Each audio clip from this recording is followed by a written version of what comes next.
Jonathan Rabin was largely responsible for changing the nature of travel writing. Back in the 1970s when he began, the genre still viewed the world from under the tilt of a Panama hat. I looked at the tops of the columns. Were they Doric or Ionic? It was considered as ill-bred for a writer to reveal anything about themselves as to have illustrations. The best travel books never do.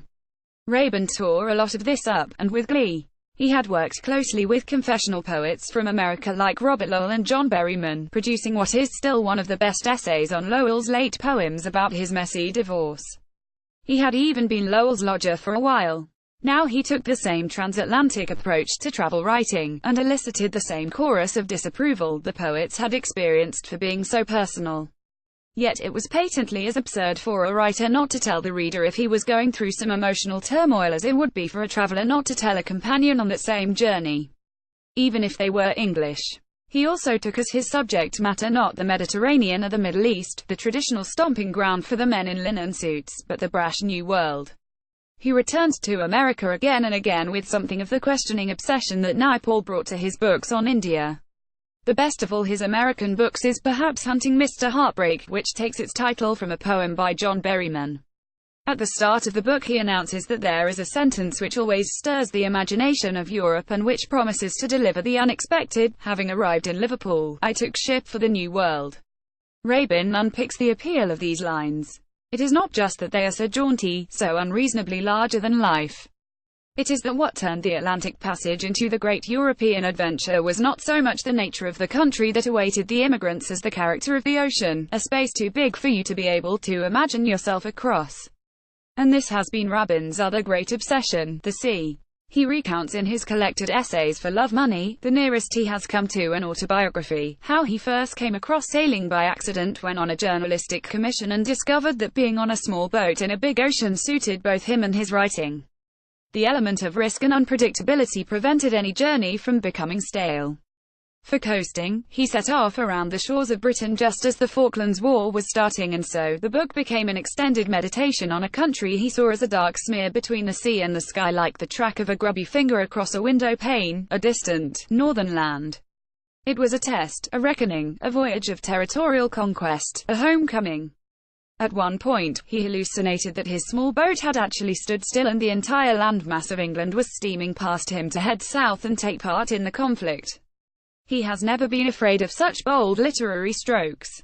As his writing matured, you could see him adopt some of the cadences of Robert Lowell's poetry, the sudden shifts of thought and attention from the personal to the political, from history to the here and now.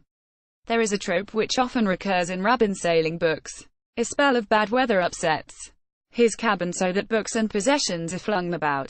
As he tries to restore order, his thoughts inevitably turn to the disruptions in his own life, like the divorces and his difficult, distant father. But then, before he can become too maudlin, the title of one of the books will suggest a renewed investigation of that subject and he will surge away on a tide of intellectual curiosity. As these beauty reissued editions from Eland show, Rabin's muscular and intelligent style remains an inspiration. Even his asides are glorious, as when he tries to make eye contact with New Yorkers at a subway entrance and they swerve away in their sockets, as quick as fish. In his books he always pursues the detailed and sustained interrogation of a country and of himself, how America worked, what he wanted from it. He was never content merely to observe, let alone grandstand over some epic journeys, although his sailing exploits off the coast of Alaska and journey right down the Mississippi command respect for the achievement as much as for the writing. Old Glory, the book that resulted from that journey down the Mississippi, was a bestseller of its day in 1981 and established him as a master of his craft in every sense. Along with Paul Theroux and Bruce Chatwin, he helped revive travel writing as a flexible form with infinite literary possibilities. Despite the most English of roots, he was the middle-class son of an Anglican vicar. He fell in love both with America and an American, and, this being confessional travel writing, paid equal attention to both the country and the marriage in the resulting books. He now lives in Seattle and despite ill health has continued to produce both novels and essays. Without Rabin and his cohort, we would have no psychogeography, no Jeff Dyer playing coy games with his persona in Jeff in Venice, no Cheryl Strayed licking her emotional wounds in Wild. Some, of course, may blame him for this. But the best travel writing, he constantly reminds us, is more than just looking out of the window. It means also looking at our own reflections.